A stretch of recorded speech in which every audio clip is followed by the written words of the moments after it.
Welcome to NASA Masters with Masters. I'm here at the NASA Glenn Research Center. I'm Ed Hoffman, the NASA Chief Knowledge Officer. We're continuing our discussion that focuses around the implications and the issues around the Human Research Program. In other words, what are some of the key research studies and the issues pertaining to being healthy and fit for the different space missions we have. Today we're discussing with Dr. DeVon Griffin, who manages both the integrated medical model, which quantifies human risk on exploration missions, and the Digital Astronaut Project, which quantifies changes in physiology due to microgravity. He's also responsible for the budget, the schedule, and milestone deliverables on that project. He identifies opportunities and secures the work for the team that he leads. He's involved in managing computational simulations of human physiology to quantify changes and risks associated with long-duration spaceflight. He's involved in a lot of amazing new technology development that is focused in terms of improving how we live and will continue to be able to be sustained in space. We also have Sam Hussey, who manages a number of human research program hardware-related projects as an engineer project manager. He's worked in industry designing power conditioning equipment, such as uninterruptible power supplies and motor controllers. And he joined the Glenn Research Center to work the electrical power system for the International Space Station. Both of them are involved in interesting and fascinating work as part of a human research program. So I welcome and thank both of you for taking time to share with the audience that we have. Thanks for having us. Thank you. So I'd like to start with, you're in a unique area of work and research. What got you interested in terms of what was the curiosity that made you say you want to go into that area for science and engineering and ultimately for NASA? Go ahead. I was always involved, as you articulated well, my bio in power electronics. And at the time I was working in industry, and back in '86, it was Lewis Research Center in Mount Glenn. And I read in a newspaper that this center was, I got a big contract, or big job I should say, a task, to build the electrical power system for the space station. I don't believe there was an actual proper name for it yet at the time. And they're going to go with 20 kilohertz at 300 kVA, which is quite a bit of power. Half of it being the photovoltaic and half of it being the solar dynamic. And I read that and I thought, geez, this sounds like me. So I applied, and through good luck and fortune, I was able to get a job and started doing that kind of work, working on the DC converters that are up on station. And shortly after about 5-6 years, then the job was finished up, and we went through critical design review. And then I started working in other areas.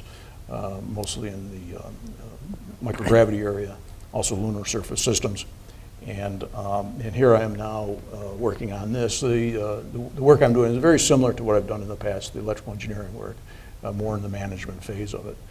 But I've always found this very fascinating, and will continue to do so.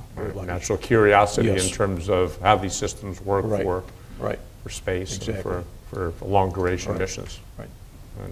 Well, my route is perhaps a little more circuitous. About 3 weeks before I defended my dissertation in optical sciences, a job I had lined up went away, and so I was kind of scrambling with a wife and 2 kids. And went to a guy who graduated a few months before I did, and he said, well, I think there's a job at NASA in Cleveland. And that was kind of, I didn't realize there was a NASA in Cleveland. We'll just put it that way because I'm from out west. It's been a theme. Yeah. And so I applied, and what they needed was somebody who could do optical design work for combustion research, microgravity combustion. So I stepped right into the microgravity area, and was actually first person to measure the fractal number of soot generated in microgravity, and was the co-I on the first study of the performance of our smoke detectors actually in microgravity. We hadn't done shuttle or station to that point, so we did them both at the same time and looked at particulate size and how they alarmed. And then about that time I thought, you know, I want to try something different, and the sister branch to the combustion branch was fluid physics, and so I went and talked to them, and they felt like, yeah, they needed people doing optical diagnostics for them. So I went over to the fluids branch, demonstrated a different type of an interferometer used to measure differences in density. And density differences are a big thing when it comes to microgravity, because on Earth they cause sedimentation. In microgravity they don't, and so we need to understand the difference. And did some work in our drop tower in the transition to turbulence. And then about that time, our branch was developing a microscope for on-orbit research use for fluid physics. And they said, you're an optics guy, go advise them, make sure they're building the microscope right. And I said, okay.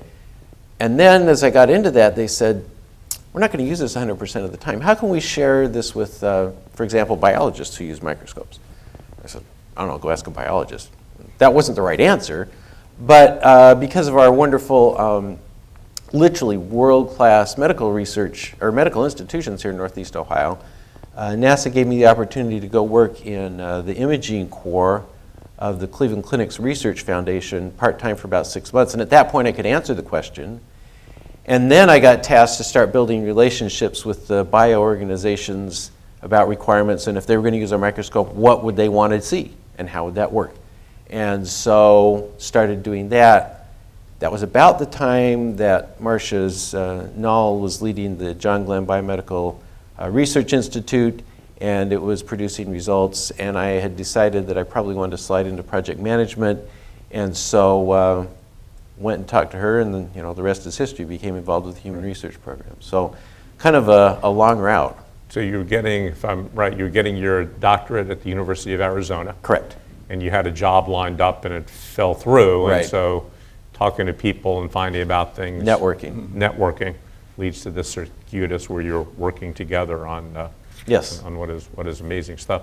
To want to get involved in what is some of the work that's being done that you think is really important, because you're obviously in a very new area, an area that relies on a lot of expertise, but also a very innovative kind of area. What is it about being a part of this human research program effort that you find that's most exciting, that's most amazing to you, that you're here doing this? Well, I think for me, it's having the freedom. I feel I have the freedom and empowerment to actually be clever and to work with people who are clever and creative. Right. And I find that very rewarding. It's almost habit forming, or addictive, I should say. Right. There's a few things better than that, and I'm actually having fun and getting paid at the same time, which has got to be somewhat unique. Right. And that to me, to sum it up, that's what it is. What do you see as what's amazing? Well, I look at what we've been able to do in human research, and it's, we work from requirements. So if NASA doesn't need it done, we're not going to do it. But within that context of those requirements, there's actually a lot of development that I've been able to work with that doesn't exist for terrestrial medicine either. And so Because it's so new? Yes. Okay. And my wife and both of my sons are medical professionals, and I have a brother and other friends. And so, I kind of know what they can, what tools they have and what tools they don't have. And a lot of what we have been able to do to meet NASA requirements directly address tools that they don't have right now, but I can see within 5 or 10 years that there would really be some credible spin-offs into stuff that would make a difference in the medical, providing medical services to the greater population. Everybody's a person. That has pretty broad applicability. Right. Yeah, I mean, it also sounds like what both of you are saying is innovation is a key part, or probably fun about what you do. So I'd like to make sure we get some time talking about how do you innovate in work that has such applications that are literally life or death, because it sounds like that's a part of what makes things of interest. So you're involved in helping long duration in terms of being able to be in space. You're involved in innovative engineering and scientific kind of activities. Can you describe some of the key projects you're involved with? So when you talk to perhaps your parents or friends who don't know NASA and space, what is it that the things that you say? What are you working on today that's most interesting or important to you? Well, one thing is leveraging off what DeVon was saying. We're working on a system, a flexible ultrasound system, which is a software-based system. Right now, the traditional ultrasound system is built up with these ASICs, application-specific integrated circuits, And we're trying to push as much of it into software as we can. And the reason why, this is an architecture now that I'm referring to, because the ultrasound, the basic physics haven't changed. All that stays the same. But we're doing this so that we can push as much of this into software for radiation protection. When you go into deep space, the radiation is quite bad, and we'll have trouble getting the features, the sizes of the chips down low enough and still have immunity to radiation. So we're taking this as much as we can, put into these chips. That would be microprocessor chips. Now, the problem hasn't gone away yet, but somebody else is going to have to develop chips for space, and we're going to leverage off of that future development. We're not associated with that. Well, there's a spin-off now. Now that we've gone into software, now we can, it's flexible, as we say. And so you can make changes to it. In fact, so flexible that we have a research interface. There's a clinical interface and there's a research interface. And now other people can use this, and some of its ramifications are positive and not completely foreseen beforehand, so that you can now develop new modalities, ultrasound modalities. And in fact, NASA is using just that. We have 3 PIs working to support VIP. And what is VIP? VIP is the visual impairment, intracranial pressure, and also bone loss, because in 0G you start losing bone and you wind up calcium loss, and we want to be able to quantify that, so that would be used for somebody else in the research mode. And also it looks like the research so far to date has shown that possibly you can microstress the bones and get the bone to come back. The body detects this and it starts growing bone again, which is a good thing. And then, of course, all this calcium is lost. We're concerned that possibly it could turn into kidney stones. So that's a third one where we take the kidney stones that might adhere to what they call the nephron wall of the kidney, and able to push it off using ultrasound pressure. And so that's one of the projects. And so we're helping, obviously, the long duration missions, deep space, 0G, and also the radiation issues. Right. So it's research that looks at developing software that will help to identify some of the key issues in terms of bone density, radiation. You talked about the visual impairment type issues, and then out of that also coming out of applications that help resolve issues that come up. Right. Okay. And you didn't mention the Penn State probe. Oh, that's right, yes. We also have a Penn State probe through SBIR effort. Small business. Small business, yeah. And that probe is a wideband probe. It goes, for those who would like to know, about 500 kilohertz to 7 megahertz. And this is used to determine bone mineral density. And this is a special probe that we're using on this machine. And we have to develop a driver for it, of course, and the usual things that, the electrical system to get the acoustic energy out and back again.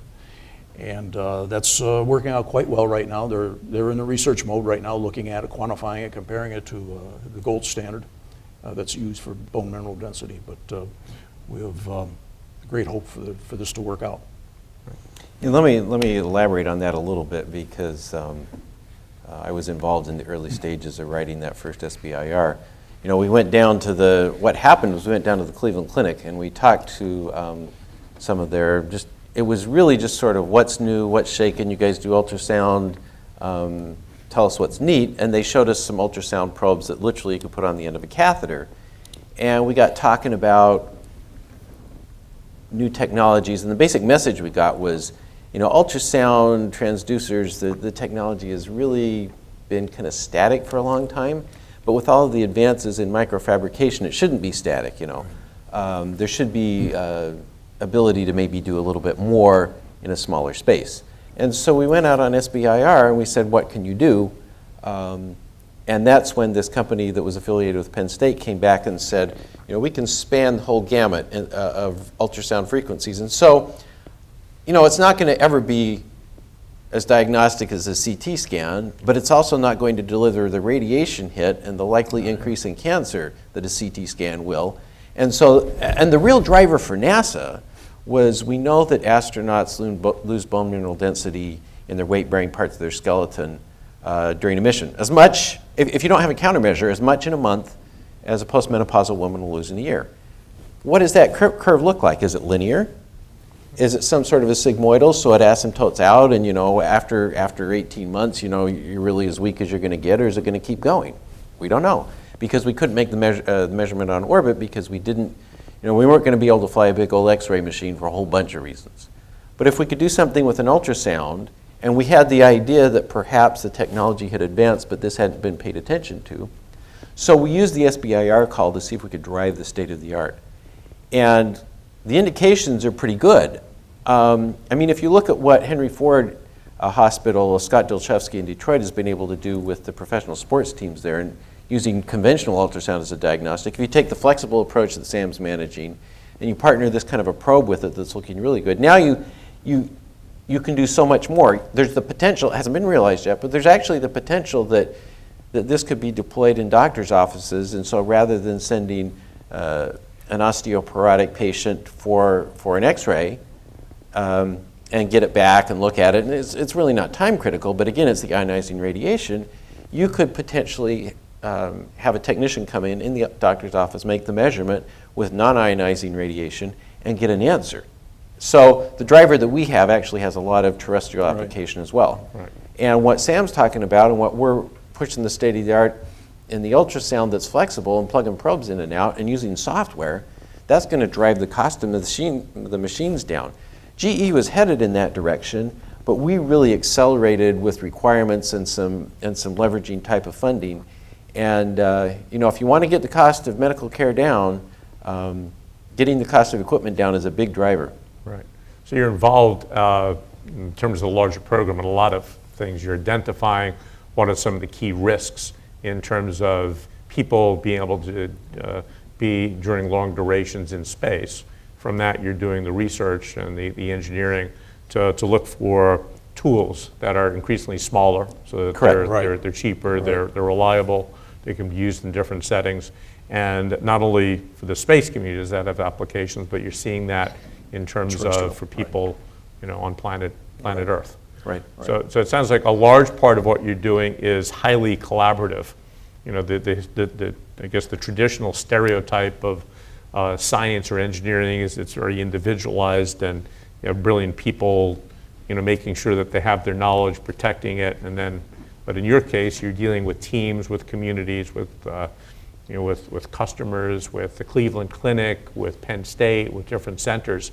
So how do you work that part of the equation, the teaming, in terms of making sure that there's strong collaboration and making sure that the communication is happening so that there's, that sharing of expertise is happening, I guess, real time as opposed to surprises coming up? How do you work that team variable in terms of effective communications across your team, not only at Glenn, but I guess with industry, with universities, with the different team members that you have?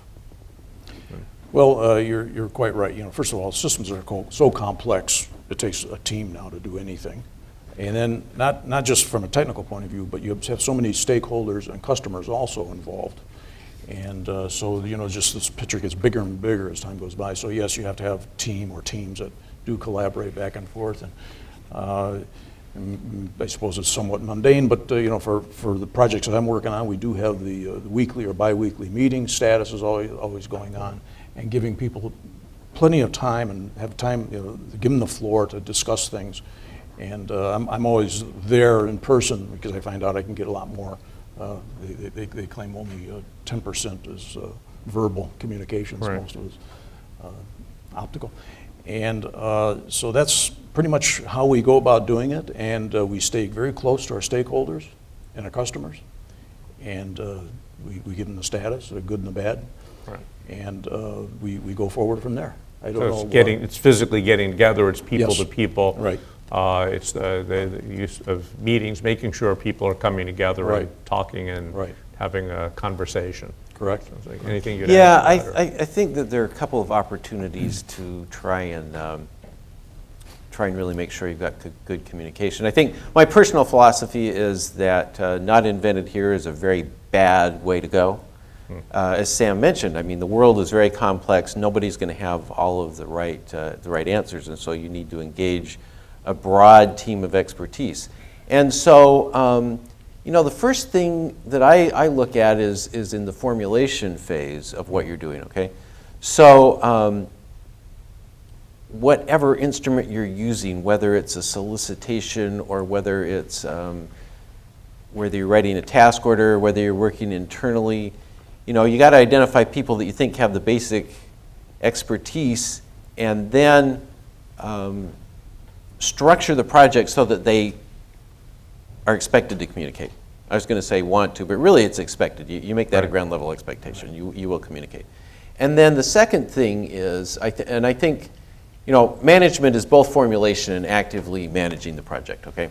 So the formulation phase, you make sure that the tools are in place and the expectation is in place that communication will happen. And then the other part of it, I think, is to, as you're actively managing the execution, I am listening for questions that, or indications rather, that we don't know something or something is difficult. Right. Because at that point, I feel like my job as a project manager is to then start asking the questions about why do you have a shortfall here? What skill set would help that out? And if it's not on the team, if it's in the team, then make sure everybody, okay, we got to take a step back and talk. And if it's not on the team, then try and find some people to talk to. It may be that the first 2 or 3 people you talk to won't help you out, but the 4th one or 5th one may. So I think that communication has to be enabled, like I say, in a couple different phases of the project. Right. So from a project manager's standpoint, you're looking at formulation. And so the key thing to ensure that you have effective teaming or communications is that that's built in based on this is what we need to do. These are the roles that we're going to be playing. These are kind of boundaries, and it gets built into the fact that we need this communication and collaboration. And then the execution part, the implementation part, is making sure that those discussions are taking place. And you also talked about the importance of questions, asking the right questions and the power questions, which is an interesting kind of thing. Are there things that you do to build up capability of asking the right questions, or to make sure that the team is, we've seen and read cases where teams have failed because things weren't brought up and maybe the right question wasn't asked or it was avoided. Is there a way to develop expertise in asking questions, or, and I may be, I think, but I heard you talk about, you think about questions, I'd imagine if on some of the complex stuff you're working about, there's questions you can ask that don't really add that much, so there has to be a expertise of not only being comfortable asking the question, but even how do you ask good questions or powerful questions? Well, I think there are a couple of components. Number one, you got to be curious. Curiosity. Okay? Yeah, in this program, I think that you have to be willing to say, I don't know something, educate me. Because sometimes in the process of education, you find out that there are all sorts of stuff hidden behind the surface. So the teams that I work with are used to me asking a lot of questions, and sometimes I ask too many, and I say, if I say something stupid, just cuff me to the side of the head, tell me I'm an idiot, and we'll move on. Right. But the other thing is you have to have a trust level with the people you're working with. And I mean, any manager, there's a scope of people that you're dealing with. You can't, unless your team is painfully small, you're not going to be dealing with everybody on a regular basis. And so I try and verbally say, I expect you to ask questions. There's no bad question. But really, how do you make that a reality? Because sometimes you get people who, through their career, have been punished for asking questions and punished for bringing stuff up. And so you have to establish a level of comfort with those people that you can be trusted and that you can, that you're going to use it in a positive fashion. And literally, I have frequently done this through my career. I will go visit somebody in their cube. Management by walking around doesn't go out of style.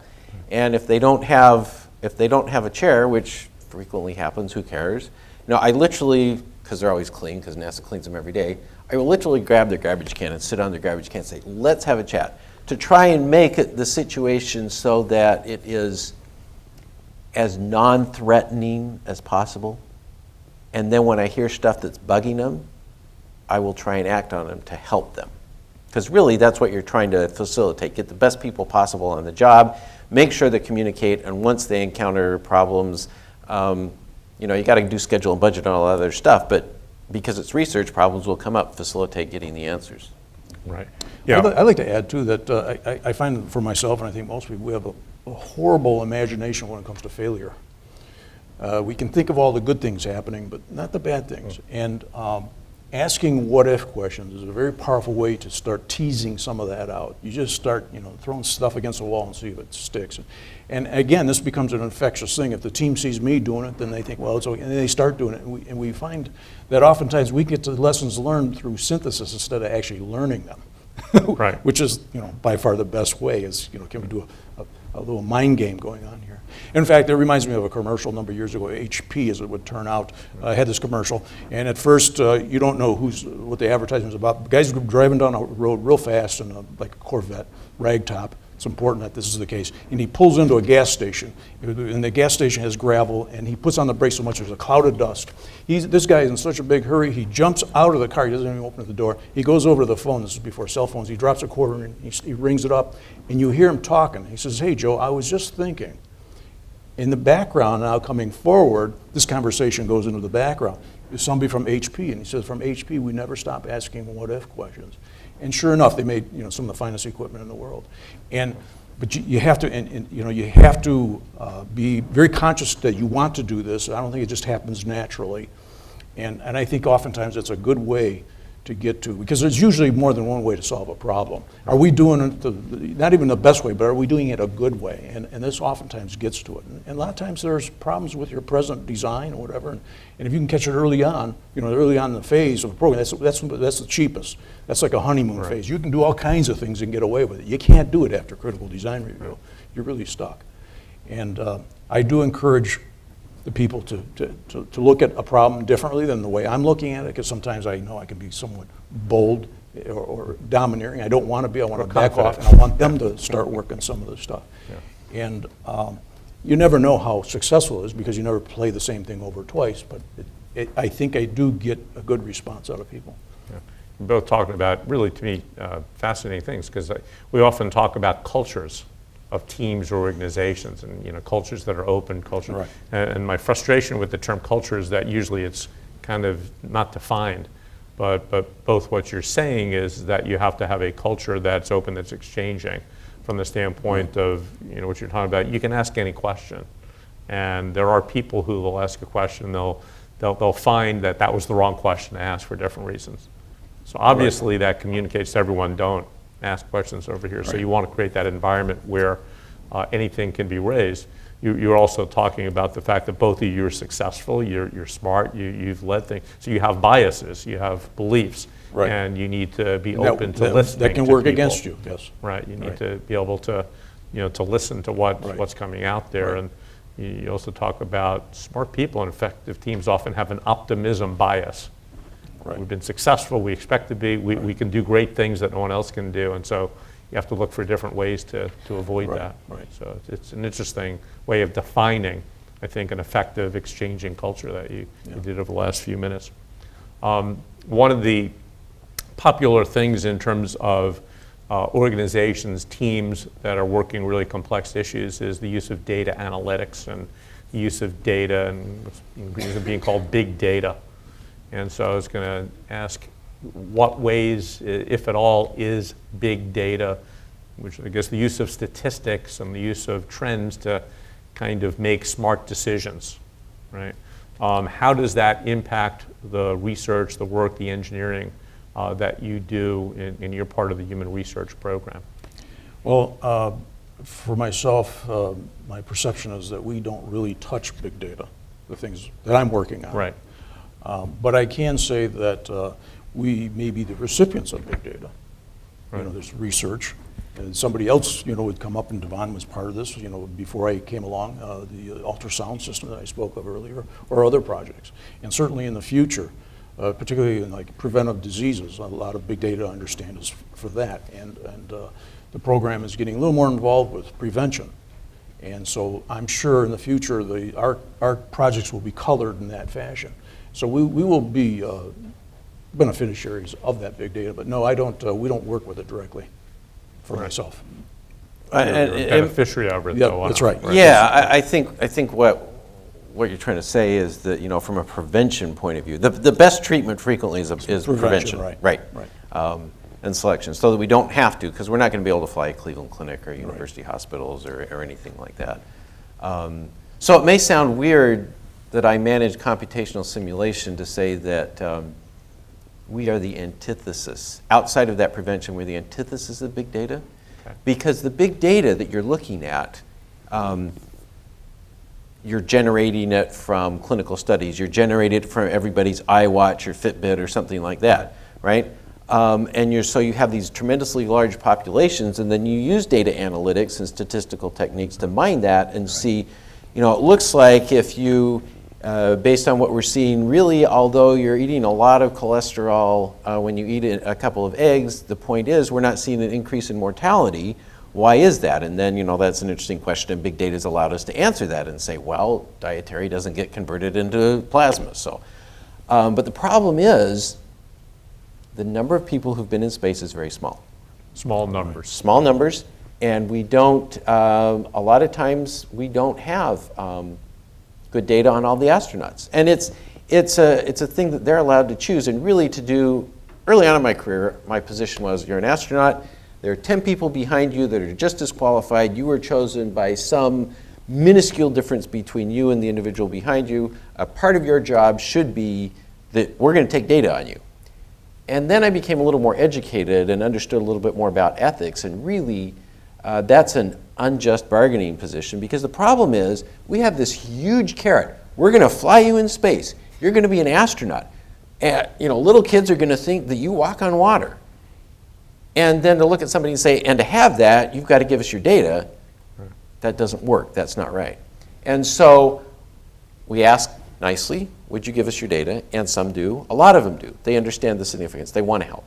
Some of them don't. But the databases are not large. In fact, one of the individuals who really worries the most about our studies from a statistical point of view for the whole program worries about how do you take a study that has 3 or 5 people and convince the broader community of medical scientists and statisticians that you have actually reached a valid conclusion. How can you get statistical power out of that such a small sample? And so that's why we do simulation of what's going on in your kidney from a renal stone point of view when you're in microgravity. Where might you have problems from a fluid physics perspective because you're allowing those calcium particles to start aggregating and build up a crystal that you don't want to have? Where is it from the fluid shift? How is it that that's really causing, this is the hypothesis, the buildup of the pressure in the head that's causing these long-term anatomical changes for about half of our long-duration male astronauts on ISS, right? And so literally the digital astronaut team, or for exercise we could do that, the digital astronaut team has a job because we have almost no data. Now that doesn't mean that we ignore the stuff on Earth, because if somebody has been in bed rest, they lose a lot of bone, their blood calcium goes up, and so although they're not the same as our population, some of the drivers are different, we will mine those analogs for everything that is credible that we can use, and we'll get a lot of review to make sure of our work to make sure that in fact that was a correct judgment on our part to use that data. But as far as big data stuff goes, doesn't happen. Yeah, so you're doing, so you said a number of interesting things there. One is the importance of ethics, because you're dealing with small numbers, and people have the right to their data, to the privacy, and all those factors. The other thing is that you're actually looking at very small numbers, and so you're trying to come up with ways to predict, maybe based on hypotheses and scientific understandings. You're almost like an early stage. Yes. Hopefully decades down the road there'll be large numbers, but right now you're dealing at that early stage. And so I would imagine it requires a lot more talking to experts, talking to the individuals, trying to put together a puzzle that you just don't have the data that's there to say definitively this is what it is. Yeah, there's a really good example of that. I mean, we've talked a little bit about this, the fluid shift, how that causes pressure in the brain and messes up the eye anatomy. And there's an analogous project on a condition called Chiari, where there's a malformation in the neck, in the spine, the cerebral spinal fluid doesn't circulate the way it should, and as a result, people that have this like get tremendously incapacitating headaches, and it's a real problem. Turns out that one of the world leading research groups in that problem of Chiari is at the University of Akron, 30-ish miles away. And so we talked to him. We'll talk to anybody. As I said earlier, not invented here is not a problem. We've got to talk to everybody. That's cool. So I mean, it would make it to me very interesting because you're like a detective, I guess, early stage. You're like a Sherlock Holmes. You're trying to figure out as a community where to go, and so through that you have to walk, you have to talk, you have to research. Right. So that I would imagine would lead to an organization that you have people who probably want to be there because it's constantly curious and fascinating. Right. I agree. Right. One of the things that from the discussion impresses me, you're at the cutting edge, right? You almost have to be entrepreneurial because there aren't the defined answers. And so that gets also the question of learning lessons. How does this community that's distributed over different centers, over hospitals, over academia internationally, how do you learn lessons maybe within your team?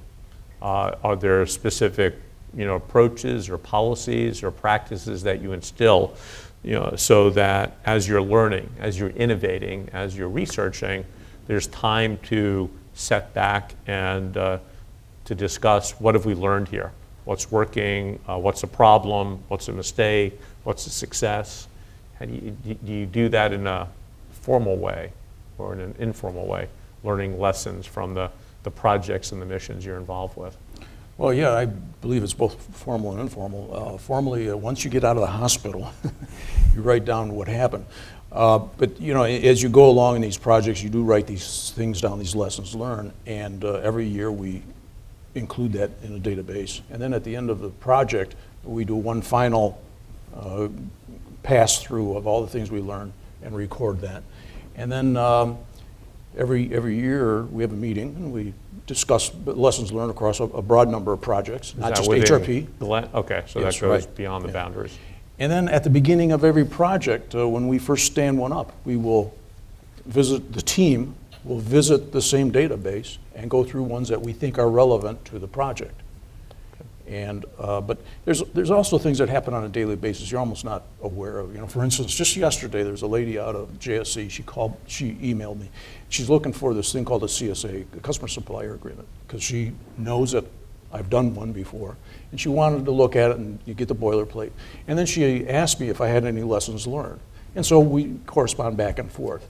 Something that pretty much is under the radar. You don't even think about it. But this happens, that's probably the best part of it, is the things that you're really not aware of that's happening when you're trading knowledge, and not so much the official part of this thing. And again, it's one of these things that's very rewarding that someone would come to you and ask you for your opinions or your hints on how to do things. And so you're dealing with this complexity, this expertise in terms of knowledge in this area. And one of the things someone was talking about is knowledge is a unique resource. If you think of water, when you drink it, it goes away. If you think of money, you use it and it depletes.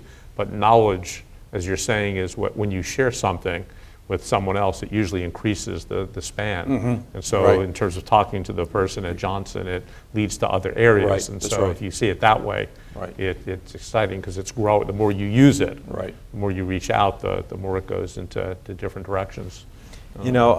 My answer to this question, because I've been thinking about it, is almost a cognitive dissonance within myself. I mean, you asked a few minutes ago about entrepreneurial, and that really is my initial reaction, is to try and be inventive and ignore sometimes some of the bureaucratic things that we have to do. Gets me in trouble every so often. But on the other hand, I think that there is, and I have seen this, there's a lot of lessons learned that get distilled, and this is going to sound really bizarre, but they get distilled in the NASA procedural requirements and the NASA standards. I mean, the people in the chief engineer's office, and I'm not trying to, give them a sales pitch, but they write those documents as a way of saying, we have seen this disaster X number of times. We don't really want to see it again. You'd prefer not to see it on your own project. If you either follow this process or answer these questions, and tailor it to what you're doing. So if you got a small project, you shouldn't be generating a pile of paperwork this big. But the questions are there that guide you in asking them, so that you can then look at the team and say, okay, did we answer this question? Because there's a whole legacy of lessons learned in that question. And I can give you an example of how we've fed into that process as well. There's for computation and simulation after Challenger, or Columbia rather, I get the right vehicle here. After Columbia, it turned out that there was a computer model that was incorrectly used, right? And so the agency came back and said, how are we going to establish credibility of our models? And so they came up with NASA Standard 7009, which is on credibility of models. And how do you determine that? And so I became aware of it in the late aughts and suggested that we use it on Digital Astronaut. And it really helped us pull in lessons learned, ask a lot of questions, and really fundamentally redirected the project. But because of using it, we started to apply it to IMM, which is really a probabilistic model. And 7009 wasn't really intended for that, and 7009 wasn't originally intended for human simulation as well. But we saw value in there. We took those lessons learned, we augmented them, and then 7009 is undergoing a rewrite now, and some of our team members that 10 years ago hadn't heard of it are now actually contributing, writing part of the sections on human simulation for the upcoming release in a year or so. So I think that's an interesting way. So you're able to see that, you're talking about the entrepreneur, you're able to see issues that come up that start off as questions or as issues, as findings that lead to, again, the direct implications. Yeah, so a review is not necessarily a bad thing. Right. Getting ready for it teaches you lessons learned. Right. If you're looking for it and if yes, you're encouraging yeah, well, yeah. We are. And I concur with that, absolutely. Like reviews, you review and you present it to somebody. Yeah. That person comes in cold, they probably will miss a lot of things unless we point it out to them already. But it causes the team to come together and actually, start pouring the cement in. Okay, this is it. This is what we're building. Is this correct? And it's amazing how many mistakes you find, in just in thoughts, not just in the paperwork and documentations. And that's all part of this procedural body of work that we have. And I personally, I think that's the best part of it, is not so much the review team, what they come up with. Right. It's forcing us to do something we normally wouldn't want to do, or don't do at all. One of the things you've painted, you talked about it earlier, which I'll come back to, fundamentally a question of how do you innovate in this environment? Because you've created a picture of a community, of a team that's highly entrepreneurial, that's adaptive, that's research driven, meaning it learns and it goes in a different direction and it's innovative.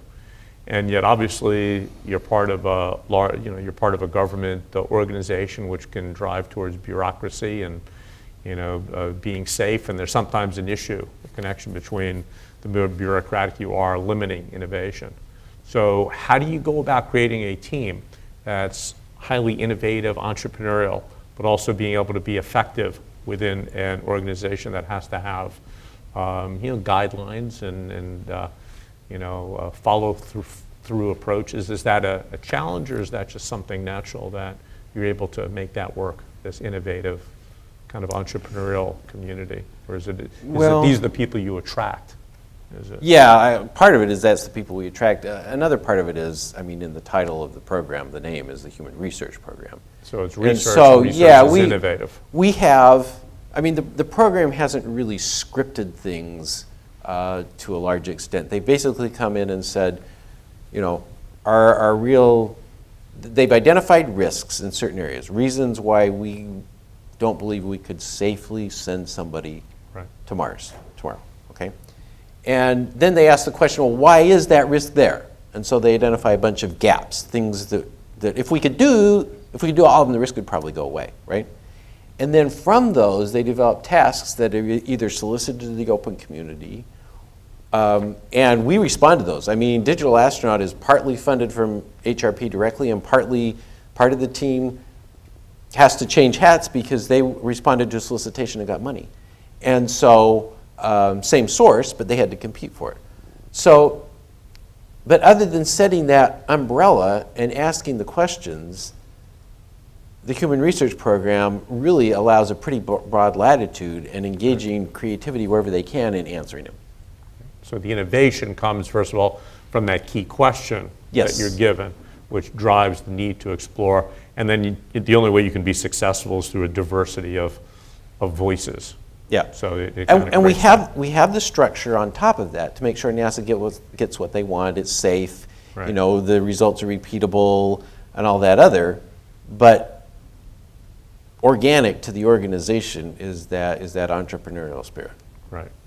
You know, the innovation being driven by questions that are important, by obviously having the expertise, the resources to do it, and then again that being able to hear from different people and experts in terms of encouraging that. That mix leads to good things, it sounds like. Mm-hmm. So we have some questions from the audience here that I'll get into. One of them is, how does the use of computational modeling increase our knowledge base regarding the human research program?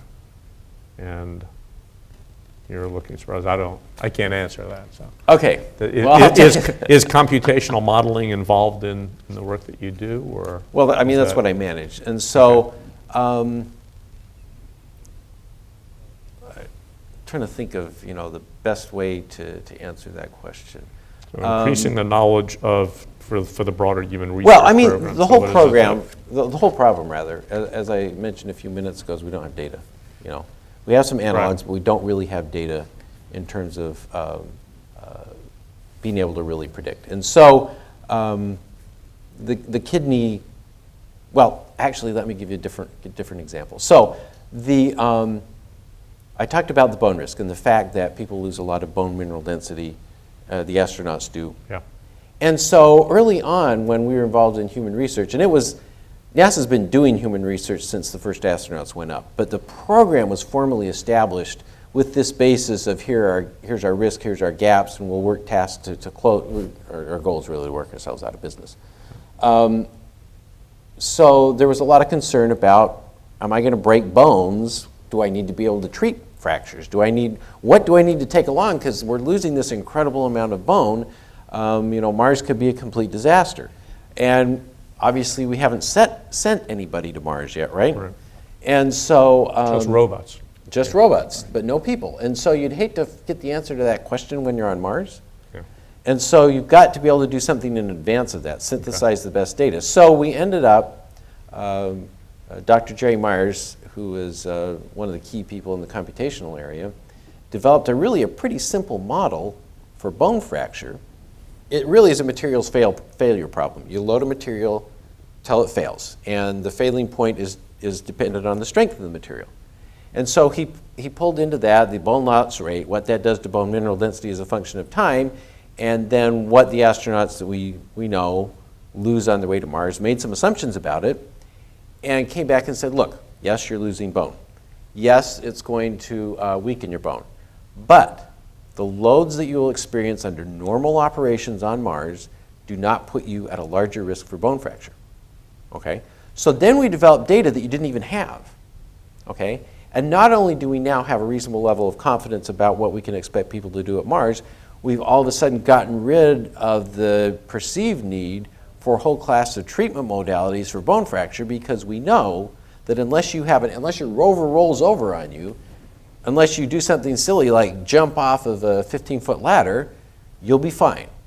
And actually, the most likely thing you'll break is your wrist, which doesn't lose any bone mineral density, but if you go to fall, you'll put out your wrist. Another example is, we would hate to find out the hard way that Mars is going to put us at a greater risk of renal stones. Because the problem is, if you get a kidney stone stuck, and Sam's ultrasound machine can't get it out, and you get an infection, Right. you'll die. I mean, there's a real problem with that. There's no hospital, right? Obviously. There is no Yeah. hospital. You know, you are not going to be able to take him to the ED and get it handled. And so we had a multi-year program on renal stone formation, looking at the blood chemistry that's expected, looking at the microgravity fluid physics, as I talked about, within the kidney.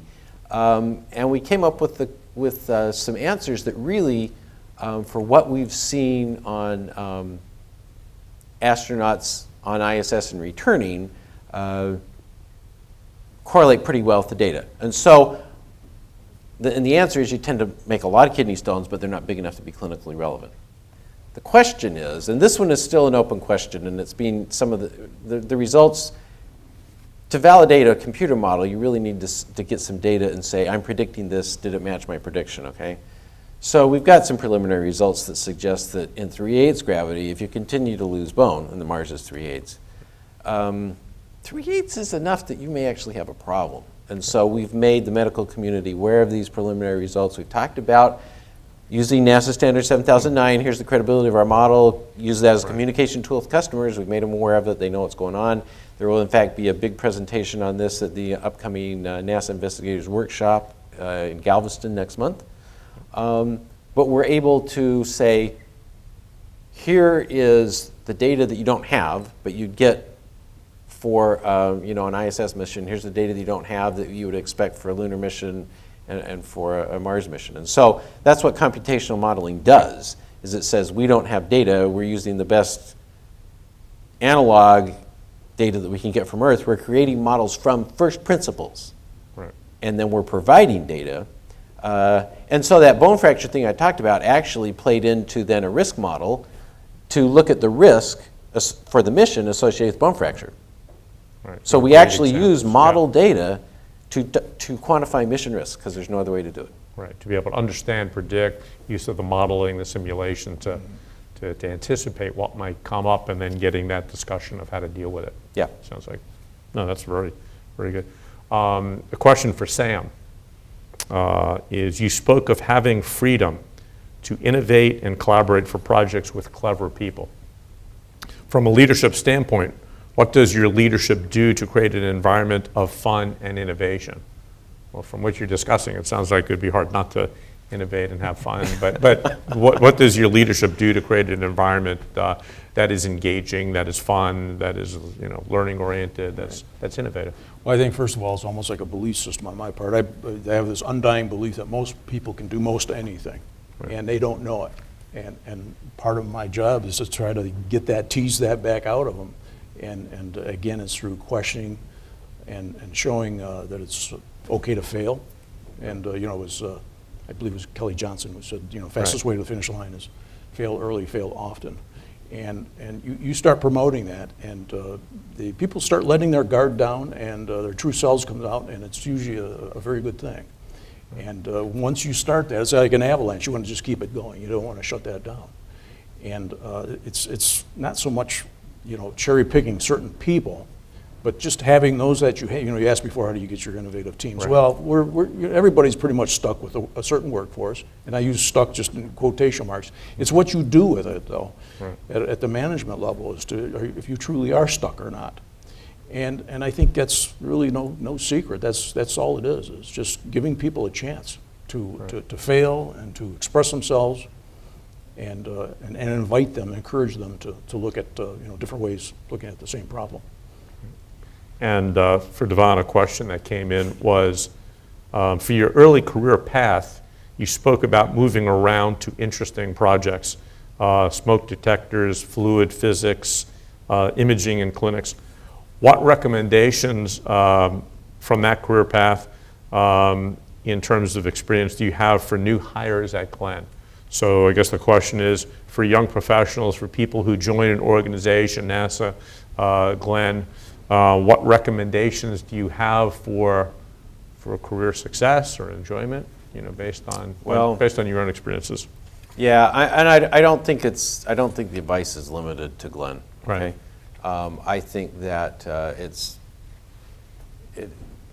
during my free hours in the winter, I coach a high school debate team, and I give them the same advice that I'm going to say now, which is, if you look at what technology has enabled, I don't think it's possible, with very few circumstances, or exceptions rather, to predict what anybody's going to be doing 10 years from now.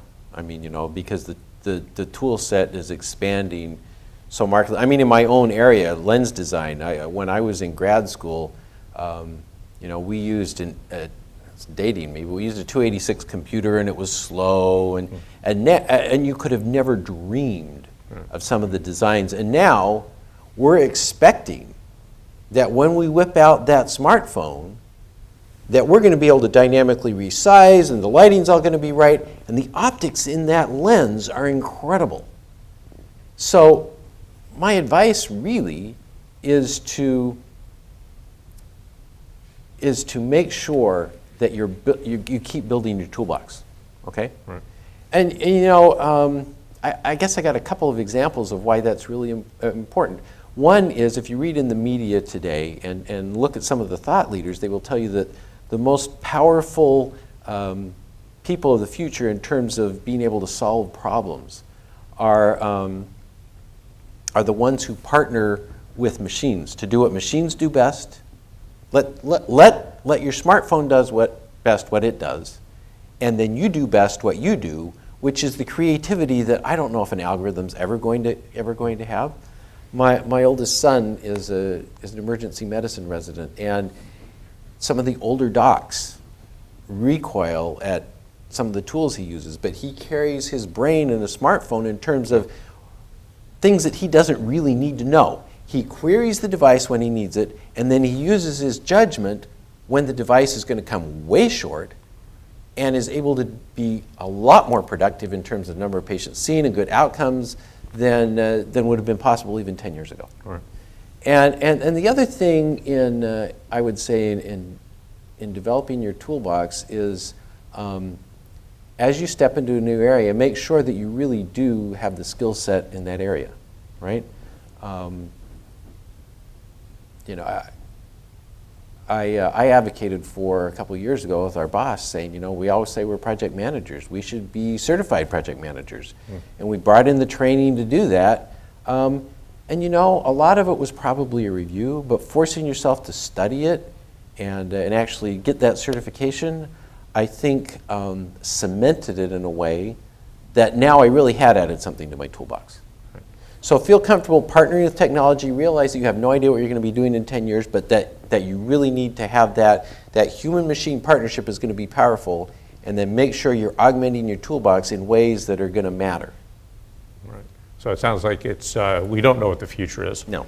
Unless, I mean, going back to the 286 computer, although I was thinking if you watch Star Trek, they had all those things where you push the button and you get the answer. So they were close. They were hoping. So yeah, well, science fiction tends to, but the ability to constantly learn and to be comfortable going in these different directions becomes, and it sounds like for both of you that you stay curious in terms of an interest level in what's going. Question for both of you is NASA has a large population of people that are eligible to retire. How does that impact the human research program, and how do you go about capturing how do you go about capturing knowledge and sharing knowledge before it walks out the door? So you have a highly expert, people who are working here. You have a lot of expertise. How do you make sure that people are going to come, they're going to go? How do you keep that residue of excellence? Is there a way you do that? Well, it certainly is a problem. In fact, I'm part of that silver tsunaami. Okay. Soon, next few years. But yeah, it's a problem, and yet if you didn't have it, it'd be even worse, because the older you get, the less relevant you do become. So it's best to move out of the way for the young. So I hope not. yeah, so, but it's something you have to deal with. Relevant, yeah. And I think it seems to me that NASA's doing all the right things. I don't think I could add to it. We bring in young people. We have capstone projects. We have internships, co-ops, and people come in young. The only thing is, I know, and this may change now, but when I first started working on ISS, they gave me a bunch of requirements documents, and that was guaranteed to cure insomnia. I read it, I'd fall asleep, I'd wake up, but I didn't know anything about NASA when I got done. I didn't know how to get a PR. I didn't know about life cycles. There was a lot of things I didn't know, and you learn this through maybe osmosis or something, but there's probably a more efficient way of doing it. And it could probably take less than the 5 years, but it takes sometimes a lot longer. And that would be the only criticism, hopefully that's a constructive one, is maybe there should be a more formal way of indoctrinating young folks into NASA. That's the way we do business. Yeah, they talk more and more about the difference between know-how and know-what. Yes. And the know-what is you can read things, you can see the directions, you can have a conceptual understanding of what happens. The know-how is Much how more do you powerful. do it, Right. and so how do you go about that? And you gave some examples in terms of learning and people to people. Yeah, the how is much more powerful. Right. And so, I how do you mean, go you've about, mentioned, the question is really about my biggest headache. I mean, it's something I've been worrying about for at least 5 years. We have people who are really very good at what they do, but getting the ability to in-house train replacements is very difficult because the number of new hires is very constrained. Everybody wants them. And identifying core expertise, sometimes we're a small program, we get overlooked. A lot of our core expertise, though, translates very well across multiple disciplines. So we work with the center to advocate for the types of skills that we need. Computational simulation is becoming recognized really as something of increasing significance, so we're having a little bit easier times. But in-house, it's a challenge. To be able to get somebody. The organization is pretty much capped in terms of number of employees, and contractors can come and go. So for in-house, it's a problem. For out-of-house, in terms of now that you've got the in-house problem, how do you think creatively? And I think that Sam's hit on a lot of it. Is if you're able to engage people so that they're aware of at least the stuff that you can make them aware of, right. Because some of it's export sensitive type stuff. But make them aware of what's important, the skill sets that are important, and then via solicitation have universities, contract organizations work on some of your problems. Then you've kind of hedged your bet in terms of, well, I can now go back to this organization, and then rather than fighting an internal battle, it's in their best interest to maintain a skill set that I need. Right. So you extend the population of expertise by being able to have that skill in terms of universities or industry partners or across the agency to lower that risk. Because once they've worked with you once, then you've got a potential for someone that can help you out again. Right. And then in the mixture, again, that know-how, how do you get that experience? You've both talked about the conversation, the communication, the collaborative working problems, capstone issues, different ways that people get used to things. So hopefully that when that talent leaves, they've worked with others. So there's that continuity. So we have time, I think, for one more question. We have a couple of minutes left. And I was going to ask you, what is it that you find best about working with each other in terms of what are the capabilities, the things that you're appreciative of that? Because you've both impressed me. And in the larger discussion of the Human Research Program, it seems it's highly skilled, highly complex, and it comes down to people being really good at what they do. And so maybe a good way to close is, what is it about each of you, you've worked together, that you're grateful, you're appreciative that this person brings in terms of capability that makes what you do enjoyable, fun, but also successful? Sam asks really good questions to get to the fundamental nature of the problem. And he's a no BS kind of a guy, and so he's like, what is going to prevent success? What's going to enable success? Asks those questions and gets answers, and is able to tie that together in a big picture. That's why he's successful. And likewise, I see DeVon as somebody who does think outside the box.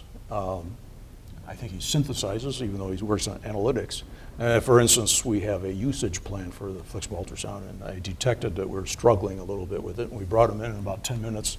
He had us going down the right path. And so he looks, it's a fresh new look that he provides that nobody else seems to be able to do, and very appreciative of it. And it saved us a lot of heartburn. Excellent, yeah. Well, it's gone to me really fast. I still have a ton of questions that we never got to. But it's a tribute to the curiosity you created and obviously the success you have here at NASA Glenn in terms of what's been described by yourselves as a unique program, but certainly it's core in terms of success and for people to be able to go to live off the planet. It's obviously vital and has a real application. So I want to thank Dr. DeVon Griffin and Sam Hussey for your time. Hopefully you've enjoyed it well. For me, I've learned a lot about the human research program, the people, the challenges, the expertises, and it sounds like a real fascinating place and a starting point for real key issues. So I thank you for that. Thank you for joining us. Hopefully you join us again for more Masters with Masters. Thank you from NASA Glenn Research Center.